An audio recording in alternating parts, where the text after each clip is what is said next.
বিদায়কালে দেখেন লাশটা খাটিয়ে দিয়ে নিয়ে যাচ্ছে।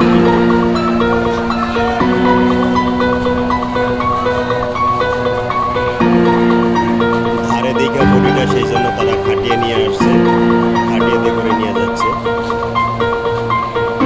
এখানে আমার গাড়িটা লাগাইছি, এখানে এটার ভিতরে লাশ পেয়েছি।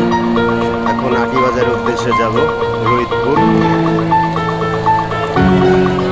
যে লাশ আমারটার ভিতরেও গাড়িতে উঠানো, বুঝে দেখেন, আমার গাড়িতে লাশ। যারা যাবেন তাড়াতাড়ি উঠেন। দেখেন এটার ভিতরেও লাশ আছে। রইল আমার গাড়ি, আমি এখন এই লাশটি রোহিতপুর আটিবাজার নিয়ে যাব। এখনো লোক আসতেছে। এলে কথা, মানুষের কোনো নাই। এই ধরেন আসরের আগ দিয়ে একসাথে 3টা ডেড বডি হয়েছে, একসাথে 3টা লোক মারা গেছে। একটা দেখছেন খাটিয়া করে নিয়ে গেছে, আর এই একটা আর একটা ওই সাইডে লাগাইছে, নিয়ে যাবে, খিলগাঁও যাবে।